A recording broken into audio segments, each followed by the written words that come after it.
Olá, aqui professora Daniele Reis. Hoje vou falar com você aqui pelo datavenia.club sobre uma das matérias em Direito Civil que mais tem caído nos exames da OAB.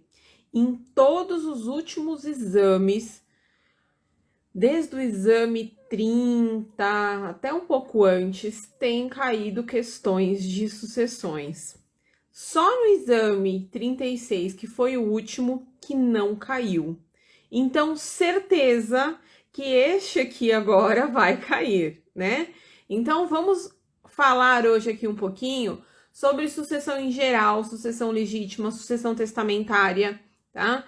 E eu convido você a ficar comigo, não vai ser uma live muito longa, muito cansativa, maçante. Então, vem aqui comigo para a gente discutir um pouquinho de direito das sucessões em direito civil, tá? Daqui a pouquinho, acho que a professora Peta entra aqui comigo para a gente fazer um bate-bola aqui nesse tema. Manda aí a sua pergunta, se você tiver, a sua dúvida. E também convida seus colegas. Pede aí pro seu colega que vai fazer o AB para ele entrar aqui, dar essa dica para ele, porque de repente pode ser útil. Ou então assistir depois essa live, ok? Deixa eu dar um oi aqui. Quem tá aqui? Kelly, a Rani, nossas alunas aí do OAB Express, o Lindomar também, Gilberto Silva tá aqui, agora não tô conseguindo ver mais. Observatório, prazer ter todos vocês aqui. Professora Peta entrou. Lindomar, estou na Bahia, logo mais estarei em São Paulo. Que chato, não, Lindomar? Que chato. Convidei aqui a professora Peta, ela já vai entrar com certeza e a gente vai dar início aí a essa aula, essa live de hoje. Não é bem uma aula, né? Um bate-bola aqui sobre o direito das sucessões.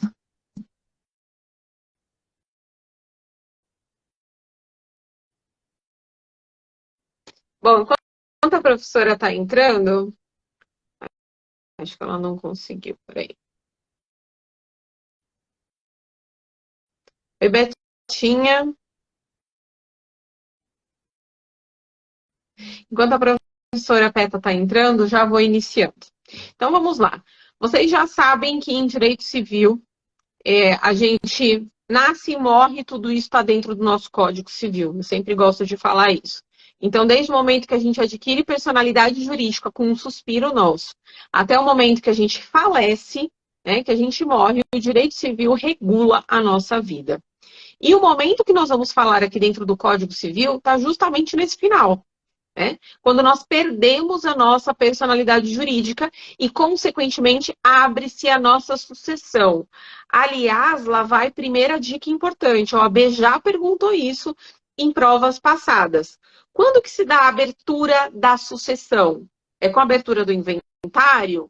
É com a notificação? Quando? É com a lavratura do óbito?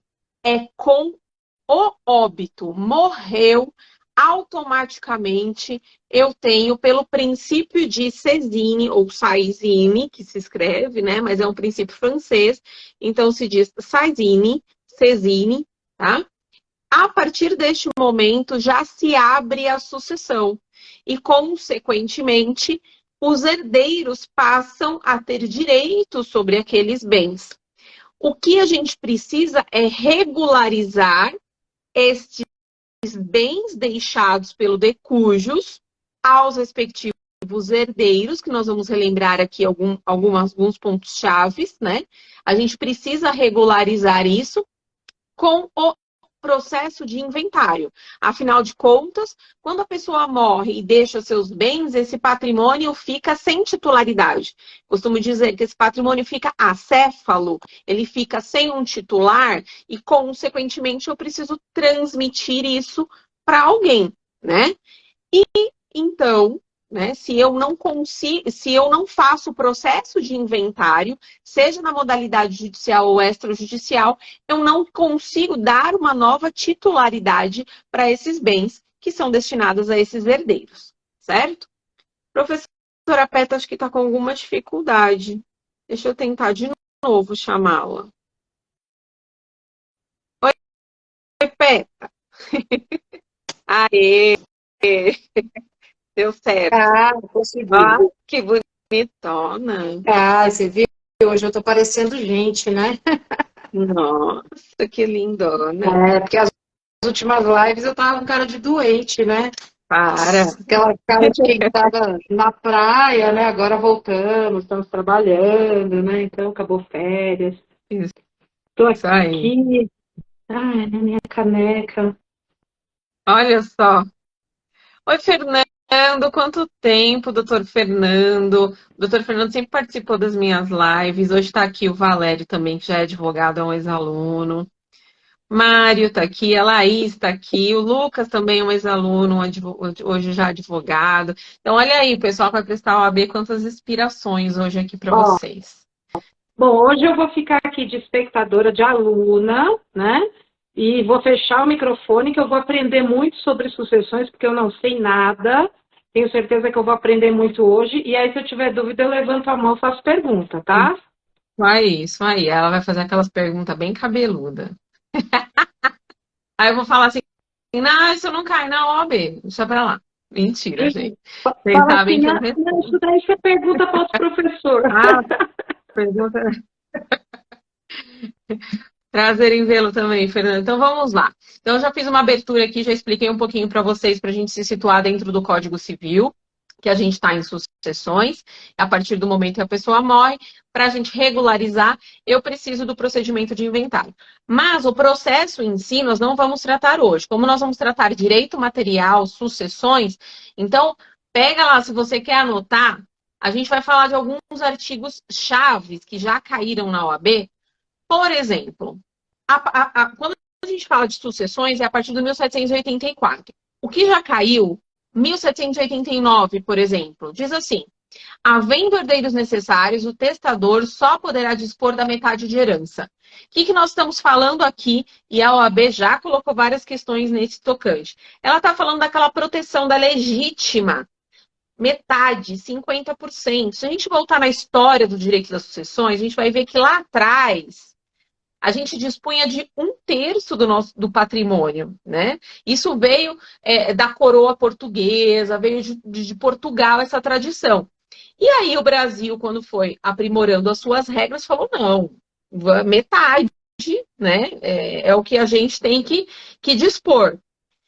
E ainda tem muitas discussões acerca disso. Você aí, como recém aprovado, né, um novo advogado que está aí nos vendo, ou você que vai passar aí no exame da OAB, eu tenho certeza, você vai passar, nós vamos passar muito próximo, provavelmente, por uma mudança importante no Código Civil, porque tem muitas propostas de mudança no tocante ao direito das sucessões, e essa é uma delas.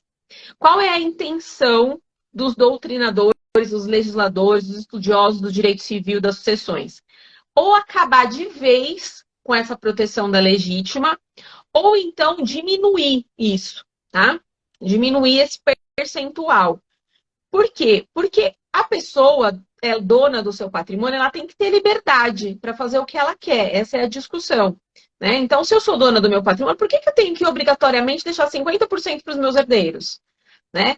E aí já vamos falar de mais uma coisa importante. Quem são esses herdeiros? É qualquer herdeiro? Não. A gente sabe que na linha sucessória, né, em todo o ramo aí sucessório, herdam os parentes em linha reta, os descendentes, aqueles que descendem de nós, os nossos ascendentes, de quem nós viemos, e também na linha colateral até o 4º grau, que são aqueles parentes que têm alguém no tronco comum. Então, minha irmã, né? Eu tenho a minha irmã, quem é que do tronco comum com ela, né? Entre eu e ela, meu pai. Então, eu sempre subo um grau para contar e depois desço para minha irmã. Colateral começa sempre no 2º grau. Então, irmão é sempre parente colateral de 2º grau. Não existe colateral de 1º grau. E aí herda até o 4º. Perfeito. A minha irmã, ela tem o direito desse meu patrimônio, então eu não posso doar 100% do meu patrimônio, porque ela tem direito a 50%. Se eu morrer, não tiver descendentes, ascendentes, nem cônjuge, companheiro, ela herda se eu não tiver ninguém. mas eu não sou obrigada a deixar tudo para ela. Em outras palavras, quem são os herdeiros protegidos aí pela legítima? São os chamados herdeiros necessários, que são os descendentes, ascendentes e o cônjuge. Cuidado aqui, porque a lei é bem clara de falar que é só o cônjuge. E essa pergunta também já caiu na OAB, tá? Por quê? Porque tem ainda uma discussão muito grande se o companheiro é herdeiro necessário ou não. Eu entendo que sim, porque já que se equiparou o cônjuge ao companheiro faz tempo, né? Inclusive para efeitos sucessórios, ele herda da mesma forma. Aliás, como ele herda? Artigo 1829 do Código Civil. Tá? Eu vou falar para vocês dele já já, né? Mas é basicamente o que eu acabei de falar. Herdam primeiro os descendentes, se eu falecer hoje. Vamos ver se eu tenho filhos ou netos, né? Se eu não tiver, vamos ver se eu tenho ascendentes, pais, avós. E também se eu tenho companheiro ou cônjuge. E aí, o cônjuge e o companheiro, eles herdam em concorrência tanto com os meus descendentes como com os meus ascendentes. Mas isso não ocorre se chegar na linha colateral. Ou seja, se eu não for casada e não tiver filhos nem nada, os meus colaterais herdam. Agora, se eu tiver aí no meio do caminho filhos ou ascendentes, ou cônjuge ou companheiro, não vai chegar nos meus colaterais nunca. Por quê? Porque o cônjuge ou companheiro, ele vai ter uma preferência, vamos falar assim, entre aspas, porque com os colaterais não concorre. Tá? E isso acontece, então, tanto com o cônjuge como com o companheiro. A lei equiparou o companheiro para isso, porque antes não era assim. Não vamos falar de como era para não confundir a cabeça. Pensa que tudo que se aplica ao cônjuge se aplica ao companheiro também. E por que que só no tocante aos herdeiros necessários não é para não, a gente não vai aplicar, né? Então tem muitos doutrinadores importantes que, aliás, eu como civilista e gosto muito de família e sucessões, sigo, por exemplo, Rodrigo da Cunha Pereira. Amo de paixão, mas ele é um dos que falam que o companheiro não é herdeiro necessário. Eu não concordo. Tem muitos, então tem um embate muito forte. Cuidado, porque a OAB pode, por exemplo, colocar isso como uma pegadinha. Então você tem que lembrar que é só o cônjuge, o companheiro, ele não é herdeiro necessário. Então, ascendentes, descendentes, cônjuge, tá? Eles estão protegidos da legítima. Ou seja, eu não posso doar tudo que eu tenho, porque 50% do meu patrimônio tem que estar reservado para eles. Perfeito? Alguma dúvida aqui, vocês vão me falando, tá? Vou falar de outro artigo que já caiu em provas, 1806. Fala assim, a renúncia da herança deve constar expressamente de instrumento público ou termo judicial. Renúncia jamais é presumida, tá? Então, herança... Ah, mas quem que não vai querer uma herança? Tem gente que não quer. Tem gente que não quer ou por orgulho, ou tem gente que não quer porque, sei lá, é um carro velho, é uma casa que eu não quero pagar IPTU, que eu não quero cuidar. Eu não quero, né? Então, a pessoa ela tem todo o direito de abrir mão. E aí, uma outra coisa que já caiu também é o 1813, se eu não me engano. 1810, 1813. Ó, no 810 fala assim, na sucessão legítima, a parte do renunciante acresce a todos os outros. Então, é assim, se eu sou uma herdeira, abre lá um testamento, abre-se a sucessão, e eu sou herdeira, eu posso dizer não quero, né? Pai ou mãe faleceu, eu recebo, eu tenho esse direito, eu posso falar não quero, tenho todo o direito. Só que presume, se eu nunca aparecer nem na presume, tem presunção para isso? Não, precisa ser expresso. Então, por isso que 1806 fala que tem que ser ou um termo judicial ou extrajudicial, tá? Então, ou instrumento público, aquele inventário que a gente faz no cartório, ali tem que constar um termo de renúncia específico, ou então, judicialmente, também é feito um termo à parte dentro do procedimento de inventário. E aí, o que que fala o 1810? Que essa parte que eu renunciei, ela vai acrescer aos demais. Então, se eu tenho mais irmãos, vai acrescer a eles, por exemplo, tá?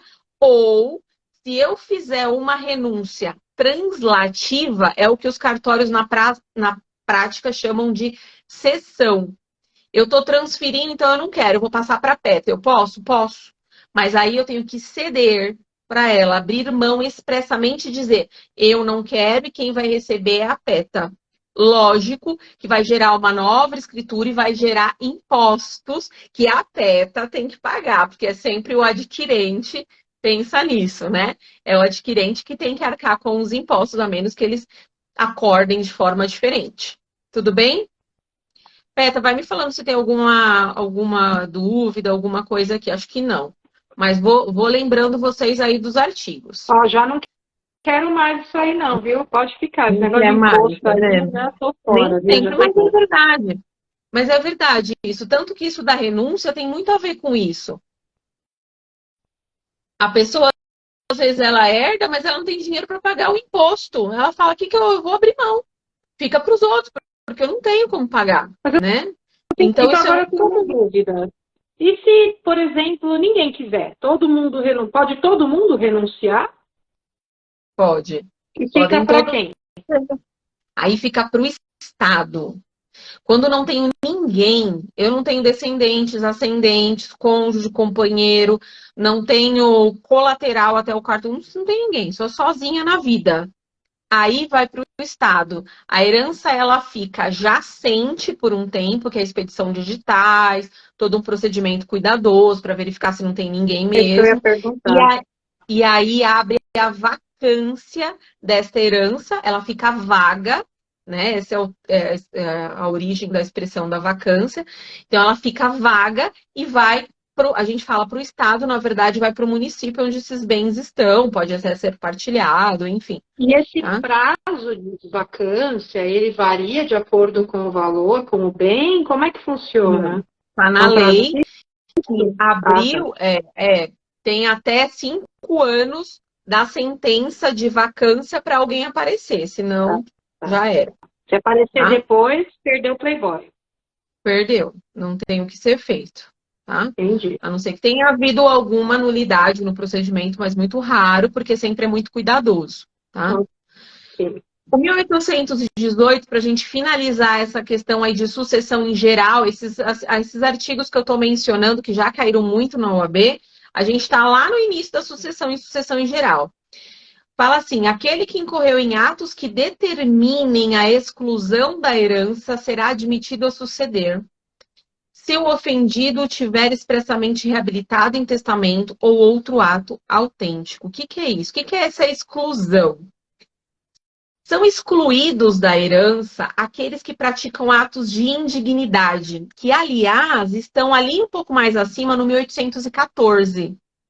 É o que aconteceu com a Suzane Richthofen. Tá? Então, os excluídos da sucessão são aqueles que foram autores, coautores ou partícipes de homicídio doloso ou tentativa dele, tem tudo a ver aí com a matéria da PETA. Né? Acusado caluniosamente em juízo o autor de herança ou incorrer em crime contra a sua honra, mas também não só a dele, a de cônjuge e companheiro também. Violência ou meios fraudulentos, né, que foram empregados para que impedisse o autor de herança de dispor livremente do seu patrimônio. Então, eu ameacei meu pai a passar as coisas para mim, por exemplo, né? Ou que não fizesse um testamento para quem ele queria fazer. Então, eu posso ser declarada indigna e não receber a herança, né? Mas o que é mais comum, e a gente tem esse exemplo tão próximo, infelizmente, da gente, é esse caso da Richthofen que vai ficar forever, né? Então, ela matou os pais, né? E, consequentemente, ela deixou de receber a herança. Mas como? Foi assim? Foi automático? Não. Quando abriu, então, a sucessão, o herdeiro interessado ingressou com procedimento de indignidade, tá? E aí ela foi excluída da herança. Existe outra forma de ser excluído da herança? Existe, mas aí está lá na forma testamentária, que é a deserdação. Artigo 1962 e seguintes. Tá? Que traz, inclusive, novos casos. Aliás, o 1962 também já foi objeto de questionamento na prova da OAB. tá? Porque ele traz outros atos além destes do 1814. No final das contas, é a mesma coisa, porque o herdeiro não vai receber. Qual é a diferença? Que na indignidade é o herdeiro interessado que tem que alegar que o outro é indigno. Então, isso geralmente vai se dar ou enquanto o autor da herança está vivo, porque ele mesmo pode alegar isso, ou depois na sua sucessão, né? Isso vai ser discutido. E na deserdação, que é o mais comum, porque o autor da herança geralmente ele não vai ingressar com isso, né? Mesmo que houve uma tentativa, enfim, é sempre o herdeiro interessado que vai ingressar com o procedimento. O que o autor da herança pode fazer? Um testamento deserdando, expondo quais foram as causas que ele quer que aquele herdeiro específico não receba a sua herança, tá?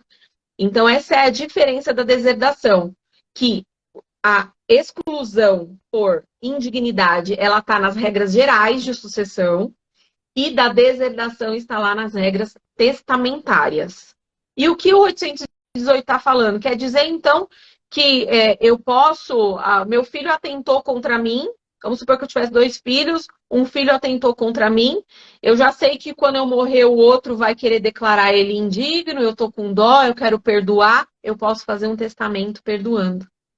Se eu fizer isso, ele não deixa de receber herança. Ele pode ingressar com o processo, pode ficar nítido ali que era um motivo de indignidade, mas eu perdoei. Então, se eu posso perdoar, como diz o 818, por testamento e ele fica reabilitado. Já caiu isso também na OAB, ok? Oi, pessoal que está entrando, Rosa, Paulo, que mais? O Edu, só um alô aqui, o Edu Souza deu uma boa noite aqui. Boa noite, Petra e Daniela. Sou seu aluno Eduardo. Então, boa noite, oi, Edu. 1829.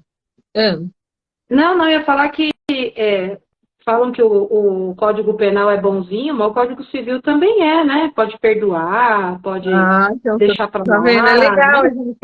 Pois é. É legal isso, porque você vai relembrando umas coisas que com certeza você aprendeu na sua faculdade. Eu também aprendi de penal. Quando você der a sua live, aí alguma coisa, eu vou relembrando. Isso é legal. E até a gente vai vendo os pontos de convergência e de divergência, né? É bacana. O artigo mais importante de sucessão legítima é o 1829. É nele que vem essa regra da ordem de vocação hereditária, que chama primeiro os descendentes, os ascendentes, depois cônjuge, o sobrevivente, depois os colaterais. Inclusive, no inciso primeiro, fala dessa concorrência do cônjuge sobrevivente, tá? Com os demais herdeiros. E aí, a gente precisa lembrar um pouco de direito de família. É aqui nesse tocante que a gente precisa lembrar de regime de bens. Porque ele fala assim, aos descendentes, em concorrência com o cônjuge sobrevivente, salvo se casado com o falecido no regime de comunhão universal. Vamos fazer uma pausa aqui. Por quê? Que então quem está casado no regime de comunhão universal não recebe herança? Porque a comunhão universal lembra que é meio a meio de tudo, do que tinha antes do casamento e o que adquiriu durante. Portanto, ele já tem a melhor parte, que é a metade, é a meiação. Então, ele sempre vai ser meieiro, mas não vai ser herdeiro, ok? Agora, quando a gente tem, continuando o inciso, fala assim, ou no da separação obrigatória de bens. Separação obrigatória, as regras estão lá, são os casos dispostos, na verdade, não as regras, mas os casos dispostos no 1641. Então, eu casei em regime de separação obrigatória porque eu tenho mais de 70 anos, por exemplo, que é uma discussão que ainda está lá no STF se isso vai cair ou não, né?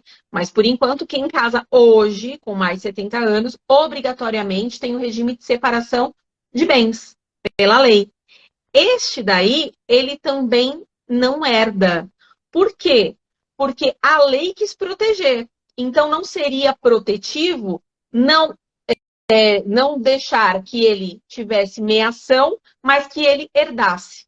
Tá? Então, para proteger efetivamente o patrimônio, aí a gente tem, então, essa não possibilidade de regime de separação obrigatória de bens de herdar. Cuidado, porque no regime de separação convencional herda, mas na obrigatória não herda, ok?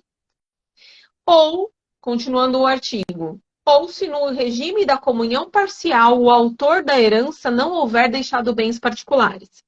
Se eu casei, eu já tinha um carro, uma casa. Na constância do casamento, construí mais 2 casas. Bom, o marido morreu. O contrário, eu morri. Meu marido, então, ele fica, o cônjuge sobrevivente. Ele tem direito a 50%, que é meação das 2 casas que nós construímos, mas como eu sou casada pelo regime de comunhão parcial de bens, os bens particulares, ou seja, aqueles que eu já tinha antes de casar, ele herda. Ele não tem direito à meação, mas a herança dos bens particulares ele tem, ok? Inciso 2, os ascendentes em concorrência com o cônjuge sobrevivente e os colaterais, ok? Perfeito. Então, esse artigo lembra que ele se aplica também ao companheiro, tá? Tudo onde está escrito cônjuge, também companheiro, perfeito? Depois, mais lá na frente, 1831, tá falando dessa participação, mas aqui específico do direito real de habitação. O cônjuge, vamos supor que eu sou casada. Você levantou a mão? Deu Fala. Não, depois eu queria que você fizesse, não sei, eu acho que não tem muito a ver com sucessões, mas é uma dúvida que eu tenho, porque assim, eu sou companheira, né? Eu não sou casada. Ela quer consulta, gente, ó. Quero consulta. Vou aproveitar a live. E aí, sempre me dizia assim, mas tem diferença, não tem diferença, tem vantagem, não tem vantagem, enfim. Claro que deve ser uma aula muito complexa, mas atualmente, tem muita diferença ser companheiro e ser casado ou não? Até do ponto de vista da sucessão, vai que seja. Não. A única diferença vai ser essa aí, dessa discussão ainda que não está pacificada, que eu falei há pouco, de você ser uma herdeira necessária ou não. Né? Se seu marido falece ou que você falece, e você tem um testamento, você testou, tudo que você tem, você doou, você testou para alguém, por exemplo. Né? Ou doou para alguém que também pode ser invalidado posteriormente. Ele pode reclamar enquanto seu companheiro, ou vice-versa, que ele era seu herdeiro necessário? Hoje, pelo posicionamento da lei, não. Ele não era o seu herdeiro necessário, portanto, você podia fazer o que você quisesse com o seu patrimônio. Agora, pode ser que isso modifique. Então, essa é a única desvantagem, vamos assim dizer. Qual que é a outra desvantagem? É no processo. Por quê? Porque o processo, principalmente para reconhecer e dissolver união estável, é muito complicado. É muito mais moroso, muito mais trabalhoso, né? Ao passo que o divórcio, você casou hoje de manhã, você quer divorciar à tarde, você divorcia, tá? Então essa é a única que eu vou casar. Então, olha, o Bruno não tá aí, né? Você tá falando. Estou precisando de uma juíza de casamentos para me casar. Tem uma pergunta aqui do Paulo. Paulo está perguntando o seguinte: posso doar todos os bens, não tendo ascendente e descendente, apenas colaterais, sobrinhos que são indignos, não quero deixar nada. Posso doar 100% dos bens, testamento em vida? Pode. Independente dos sobrinhos serem indignos, você nem precisa discutir isso. Você simplesmente deixa para uma instituição de caridade. Eu tenho uma cliente que não tem filhos, não tem mais ascendentes, então ela só tem a irmã, né? E tem uma treta gigante com a irmã. E ela fala, meu Deus, eu falei, faz um testamento. E aí ela foi fazer um testamento, ela falou, vou deixar tudo para a ONG dos animais carentes, sei lá o quê, mas para ela não deixa. Então é uma saída, pode sim. Por quê? Lembra, por que você pode fazer isso? Porque eles não são, os colaterais não são herdeiros necessários. Se eles fossem, você não poderia, tá? Aí tem uma pergunta aqui do Eduardo. E os filhos, quanto que eles ficam? E aí o Paulo está complementando assim. É isso, vamos doar para cuidar de bichinhos. Isso. Perfeito, concordo. Os filhos têm esse direito de até 50%. Então, hoje, eu tenho um filho. Se eu quiser pegar todo o meu patrimônio e doar 50% dele para qualquer pessoa, eu posso. Ele não tem nada que reclamar, né? Inclusive, ontem eu fiz uma consulta a uma pessoa, aliás, fiquei bem feliz, falei, o que foi indicação, não sei o quê, né? Ela falou, eu procurei no Facebook, a melhor, ainda colocou uma expressão assim, tipo, melhor advogada em família e sucessões, e veio o seu nome. Eu falei, nossa, manda essa print pra mim. Mas o Facebook é muito Falei, sábio. obrigada. Oi. Falei, obrigada. Aí ela falou assim, gostei mesmo da consulta, vou salvar. Mas o que era a questão? Ela queria saber se ela podia proteger o patrimônio da mãe que está quase morrendo contra, entre aspas, vou dizer assim, um irmão que nunca esteve nem presente, nem criado pela mãe foi. Foi criado por uma avó, nunca esteve presente. E, bom, se está registrado, não tem como. Mas se eu posso fazer alguma coisa para preservar? Não pode.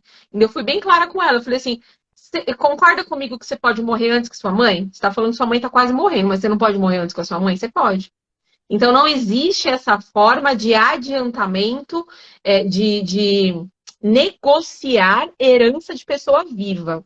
Isso é uma nulidade que, inclusive, está lá nas regras gerais de contrato, artigo 426 do Código Civil, já bem distante aqui da onde a gente está, que é o pacta corvina. Tá? Porque esse nome, pensa no corvo, tipo, urubuzando a pessoa ali, né? Eu quero que meu antecessor, vamos assim dizer, né? O meu ascendente, ele morra logo para eu ter a herança. Gente, eu posso morrer antes, né? Então, e aí ficou bem claro para ela. Ela falou, bacana, quando acontecer, se acontecesse, precisar, vou salvar, vou te indicar, né? Foi bem bacana. Mas é isso, tá? Então, eu posso fazer o que eu quiser com 50% se eu tiver descendentes. Ninguém tem que falar nada, ok? Bom. Até porque, Dani, não é errado dizer que herança de pessoa viva não existe, né? Herança é depois que a pessoa morre. Não existe. Justamente. Nem negociar, tem gente que quer fazer cessão de direitos hereditários, mas cessão de direitos hereditários, ela também só pode acontecer depois que a pessoa morre. Não tem essa possibilidade. Direitos hereditários eu só tenho quando eu sou herdeira. E eu não sou herdeira ainda enquanto a pessoa não morre. Né? Lembra que eu falei no início? Essa visão, né? Porque tem gente, por exemplo, principalmente quando é muito patrimônio, os filhos, principalmente, parece que não é filho, né? Ele já se auto-intitula herdeiro, né? Então, assim, eu sou herdeiro do fulano. Mas peraí, o fulano tá vivo ainda, você não é herdeiro de nada, você é filho, você não é nada, né? Não tem nada. É importante essa lembrança, né? Justamente. Bom, mais um artigo que cai muito, 1831, que fala do direito real de habitação. O que é isso? Casei com uma pessoa, não tenho nada. Tenho uma mão na frente e outra atrás. Casei e fui morar na casa dela. E aí ela morreu.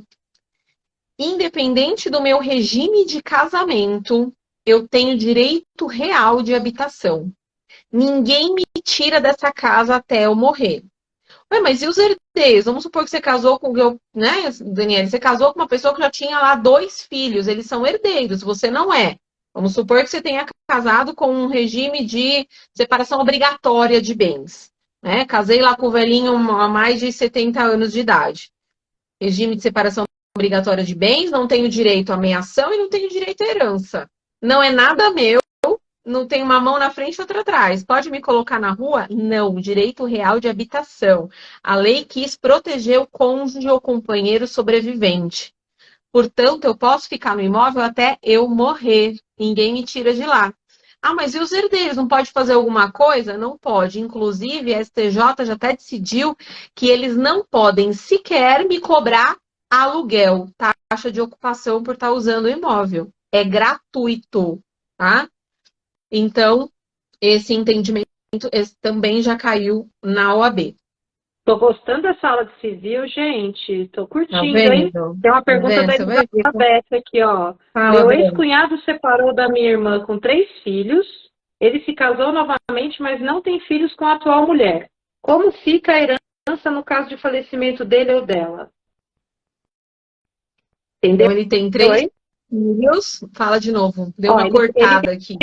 Ele tem 3 filhos e ele se separou da irmã dela. Aí ele casou de novo. Nesse novo casamento, ele não tem filhos. E aí ela quer saber como é que fica essa questão se ele falecer. O ela é que eu não entendi se o ela é a nova esposa ou a mãe dos filhos. Se ele falecer, o que que tem? Ela quer saber como fica a herança.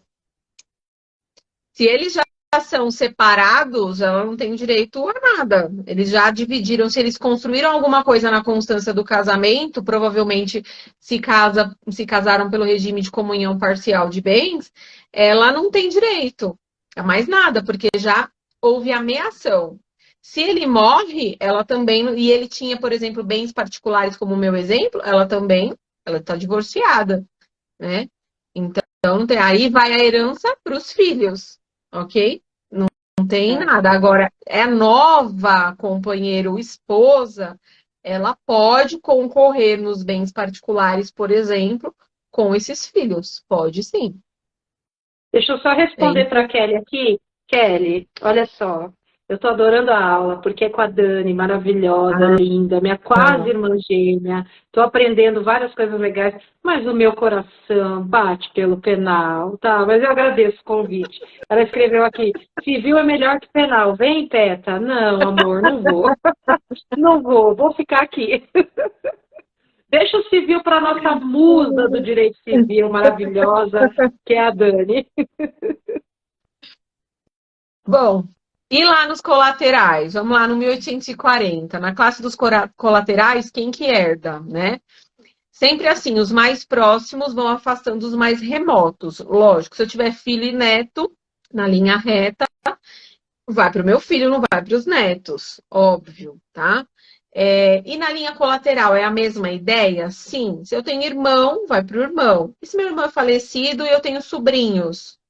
Os sobrinhos é colateral em terceiro grau, mas eu também tenho tio. E tio também é colateral em terceiro grau. Como que é? Os sobrinhos têm preferência. Então, entre tios e sobrinhos que estão no mesmo grau de parentesco, os sobrinhos terão preferência, tá? Essas são as regrinhas aí do 1840, 1841, também já caiu na OAB. Tudo que eu tô falando já caiu, pode cair novamente, são questões aí recorrentes da OAB, tá? 1843, na falta de irmãos, herdarão os filhos desse, não havendo os tios, o que eu acabei de mencionar para vocês, tá? Então, do 840 a 843, trata disso. 1845 já começa a falar daqueles herdeiros necessários, que fala que são os descendentes, ascendentes e cônjuge, é essa briga, porque não fala companheiro, e eles estão discutindo esse detalhe, né? Importante, tá? Então, 1845. 1846. Pertence aos herdeiros necessários de pleno direito à metade da herança constituindo a legítima. Então, esse artigo corrobora com 1789 que a gente falou lá em cima, que é a proteção de metade da herança. Tá? Bom, deixa eu ver aqui, dar uma encurtada, senão eu vou ficar lendo aqui vários artigos, discutindo esses artigos com vocês. Espera lá. Direito de representação, isso é importante. O direito de representação, ele é o seguinte, é quando eu tenho, inclusive é a diferença de herdar por cabeça e herdar por estirpe. A gente herda por cabeça quando eu tenho direito próprio. E a gente herda por estirpe em direito de representação. O que isso significa? Se eu tenho os meus pais e eles falecem, eu e meus irmãos recebemos por direito próprio. Tenho os meus pais, um dos irmãos aqui que é da classe de baixo, que tem o direito de receber, estão falecidos, ou um deles, vamos supor que são 3 irmãos e um deles está falecido. Os filhos destes recebem por estirpe, consequentemente por direito de representação, ok? Então, dá-se o direito de representação quando a lei chama certos parentes do falecido a suceder em todos os direitos que ele sucederia se vivo fosse. Exatamente o que eu acabei de explicar. Se o tal do irmão lá fosse vivo, ele receberia. Como ele está morto, os filhos representando eles vão receber. Vai dividir entre todos? Não. Se são 3 irmãos, é 1/3 para cada um. Ah, mas esse falecido tinha 5 irmãos. Vai dividir por 7? Não. Pega 1/3 desse irmão, a cota do que ele receberia se vivo fosse, diz o artigo. Então, pega-se 1/3 dele e esses 5 filhos vão brigar lá, vão partilhar esse 1/3. Tudo bem? Dani, tem uma pergunta do Hector aqui. Ele quer saber se existe limite de idade para fazer testamento no caso de idosos, por exemplo. Não. Vamos dar uma pulada já? Depois deem uma olhadinha no 1800, eu falei do 1851, né? Dá uma olhadinha nesse direito de representação até o 1856. E vamos lá para a sucessão testamentária. E já começa com isso que o Hector está falando. Primeira coisa, o 1857, que é o primeiro artigo da sucessão testamentária, já traz quem é capaz de testar. Toda pessoa é capaz pode dispor por testamento da totalidade dos seus bens ou parte dele, naquelas hipóteses que nós mencionamos da proteção da legítima, para depois de sua morte. Testamento você faz, obviamente, em vida, mas ele só tem efeito causa mortes, no momento da sua morte, né? E aí, vem falando aí, tem 2 parágrafos, um deles fala assim, a legítima dos herdeiros necessários não poderá ser incluída no testamento, são válidas disposições testamentárias de caráter patrimonial, fala de tudo isso. E aí, o 1860 vem falar da capacidade, complementar essa capacidade para testar, que é, além dos incapazes, não pode testar o que no ato de fazê-lo não tiver em pleno discernimento. E aí vem a questão, tem limite de idade? Não tem. Tem um mínimo, porque eu tenho o parágrafo único do 1860 que fala, podem testar os maiores de 16 anos. Qual é a maioridade civil? 18. Mas especificamente para testar, pode testar com 16. Cuidado, que isso já caiu na OAB, justamente porque é uma exceção, a OAB adora exceção, né? Então, testar com 16 anos pode. Agora, a pessoa lá com 70, 75, 80, 85, 90, ela não pode mais testar? Pode. Se ela tiver pleno discernimento, ela pode. Agora, é um idoso que já está com alguma doença específica que afeta a sanidade dele. O que é muito comum na fase senil. A pessoa ter demência, ter Alzheimer. Aí, nesses casos, ele não pode. Se ele testar, alguém pode discutir depois esse testamento. Ah, mas não tinha não tinha interdição ainda, não entraram com ação de curatela. Como que vai saber? No momento de fazer o testamento, lá no cartório, o escrevente está atento a isso. Ele vai perceber. Por mais que não tenha a interdição, a curatela, ele vai perceber, tá? Então, não tem limite, perfeito? Mas ele tem que estar em pleno discernimento. É um ato personalíssimo, ok? Tudo bem? 1860, aí vamos dar um salto lá no 1939. Por quê? Depois, no Código Civil, vem todas as espécies de testamento. E, geralmente, isso não cai. Lógico, é bom você lembrar as espécies, né? O testamento público, particular, os testamentos especiais, é importante. Se você tem aí o tempo, passa os olhos no seu resumo, ou mesmo nos artigos, porque a gente sabe que a OAB gosta de artigos. Mas ela gosta de perguntar essas especificidades, até porque ela conta a historinha e ela vai naquele detalhe, né? Então, o 1939 vem falar do como que caduca um legado. Legado é diferente de testamento, porque assim, quando a pessoa falece, acho que a peta caiu, ou eu que caí. Não, vocês estão me vendo? não, minha câmera fechou tá. temporariamente só. Tô aqui. Fica aí. Achei que pudesse ser eu. Quando a gente tem a abertura da sucessão com a morte, como eu disse, os herdeiros eles herdam a universalidade, a totalidade dos bens. Inclusive, lá em bens, no Código Civil, lá no início, quando a gente fala de bens, os bens tidos por imóveis a título legal, a lei determina que os bens imóveis legal é inclusive a universalidade da sucessão. Então, por mais que a pessoa faleceu, ela deixou carro, dinheiro, o montante do que ela deixa, legalmente, até a partilha, ele é considerado como um imóvel. Então, para fins legais, ele é considerado como um imóvel. Então, essa universalidade.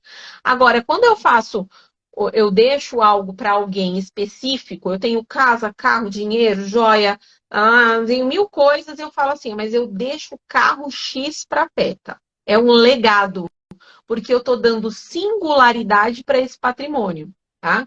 Então, o 1839, vale a pena vocês darem uma lidinha, que fala da caducidade desses legados, quando que põe fim.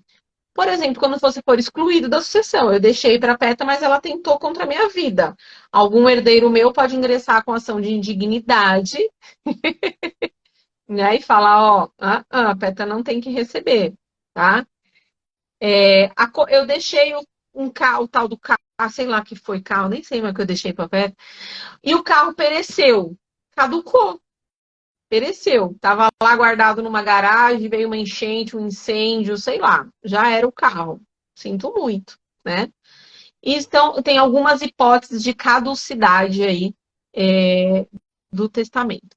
Depois, outro artigo que já cai muito e que eu já mencionei aqui para vocês, o 1962, que fala, deixa eu chegar nele lá, que fala da deserdação. Cadê ele? Além das causas mencionadas no 1814, que a gente já leu, já falou aqui da indignidade, relembramos o caso aí da Suzane Richthofen, né? Tem outras causas. Então, o artigo aqui, ele aumenta a hipótese. E aí lembra que a deserdação está aqui na sucessão testamentária porque ela é feita por termo, no testamento, pelo próprio testador. Olha só, ofensa física, injúria grave. O que é injúria, Peta?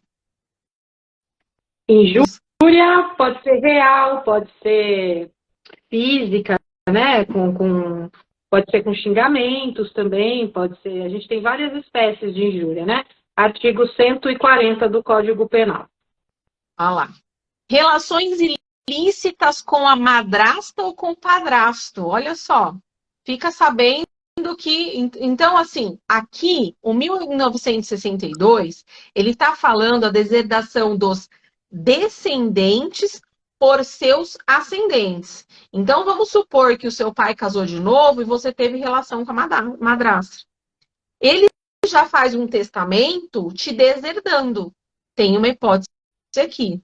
E a última hipótese, do inciso 4, ela é bem delicada. Desamparo do ascendente em alienação mental ou grave enfermidade. É aquele negócio assim, você abandonou seu pai, né? Seu pai cuidou de você, depois você abandonou, você não ligava para ele, precisava de uma assistência moral, material, você esqueceu que você teve pai ou mãe. Ele pode te deserdar por isso? Pode. É lógico que vai caber depois na abertura desse testamento a discussão, você vai falar, olha, existiu ou não existiu essa hipótese, tenho prova de que eu estava lá, de que eu ajudava, né? Vai poder contestar, tem todo o contraditório na abertura do testamento, mas isso pode acontecer, tá? E depois, o 1963, ele inverte, ele fala das causas que autorizam a deserdação dos ascendentes pelos descendentes. É a mesma coisa, só que imagina que eu não tenho filhos, tenho meu pai, e minha mãe, vamos supor, e tenho um companheiro ou um marido, certo? E aí a minha mãe teve relações ilícitas com o genro, possível. Então, é a mesma coisa, inciso 1, ofensa física, 2, injúria grave, só que o 3, ele muda. Relações ilícitas com a mulher ou companheira do filho ou do neto, ou com o marido ou companheiro da filha ou da neta. Tá? Porque aqui a relação são os descendentes deserdando os ascendentes, ok? Posso fazer um paralelo aqui, Dan, rapidinho? Pode. Você falou aí da questão do filho, né, que abandona o pai, tudo, já que a gente está fazendo, às vezes, algumas ligações aqui com a sua matéria minha, você falou disso, eu lembrei de um crime do Código Penal, que a gente pode até colocar na história aqui, já para o pessoal anotar, que é o artigo 244 do Código Penal, que é o abandono material. Então, você disse, né, que esse abandono ele pode ser uma hipótese, então, para deserdação, né? E é crime também, né? O 244. Claro que, pelo que você falou, eu entendi que a gente tem nesse crime um elemento normativo que é a falta de justa causa, então abandonar, né? Porque quis abandonar, e pelo que eu entendi da sua narrativa é a mesma coisa, né? Se apresentar uma justa causa para esse abandono, né?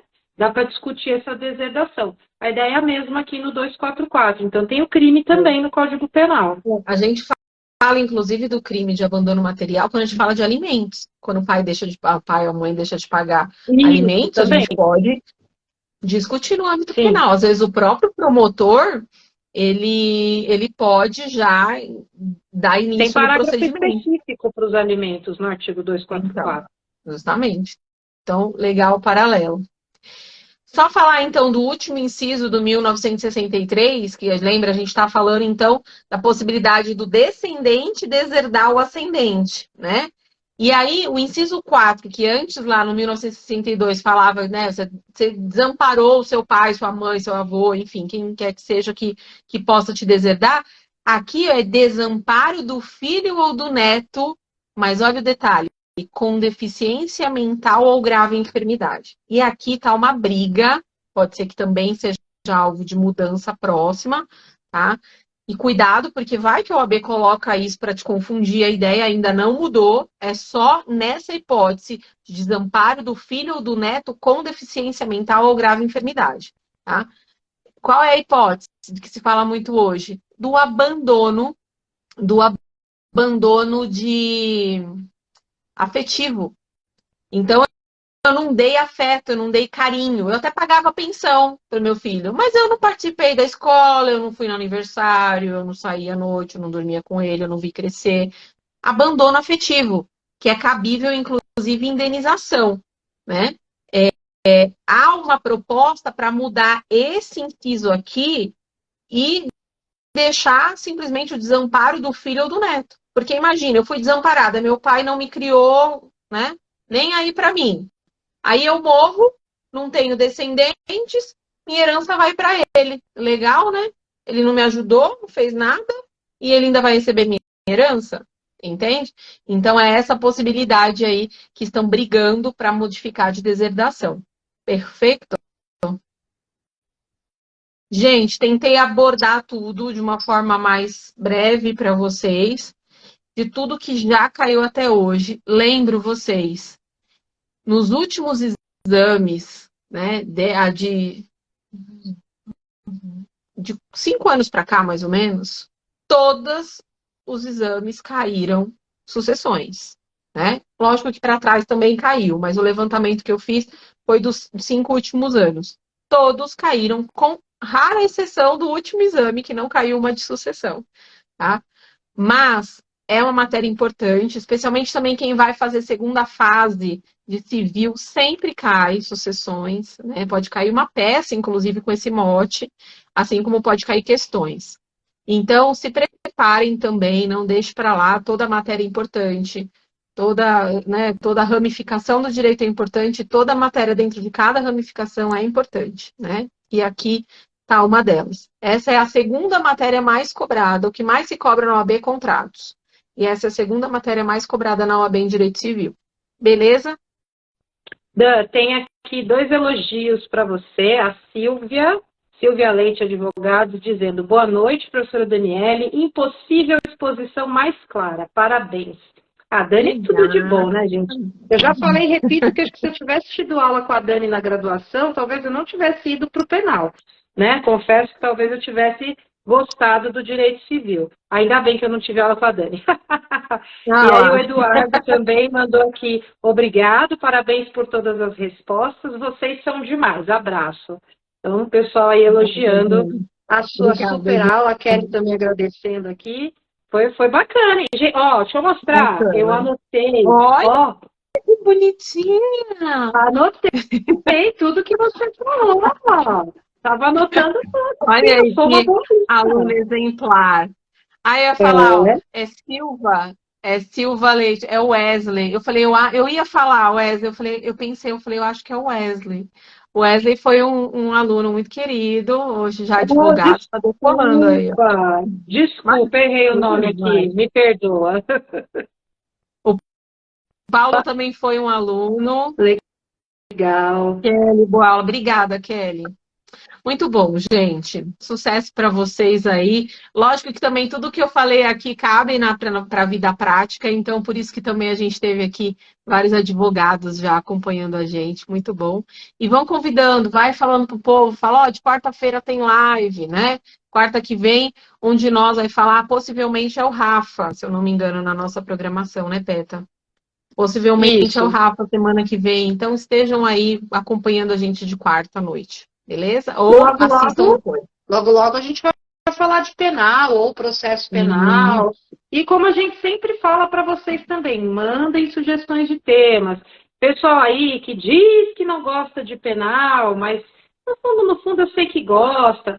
Tem algum tema que a gente fale, aí tem alguma dúvida, né? Ali no fundinho do coração, manda pra gente poder preparar uma live para vocês, né? Isso mas mesmo. Agradecer aqui a Dani, dizer que realmente eu anotei e eu aprendi muito hoje. Eu sempre tive muita dificuldade com sucessões. Continuo tendo, mas bem menos depois de hoje, viu? Eu acho que se eu fizesse a prova da OAB, eu ia acertar alguma coisa nessas questões, viu? Com certeza. O povo aqui vai acertar, tenho certeza. Já temos vários aprovados. Obrigada. Obrigada aí pela participação. Como a professora Peta falou, esteja com a gente, sugira. E valeu, bons estudos para vocês, bom trabalho, bom descanso agora e até mais. Obrigada, pessoal. Beijo e até quarta que vem. Tchau, beijo. Tchau, tchau.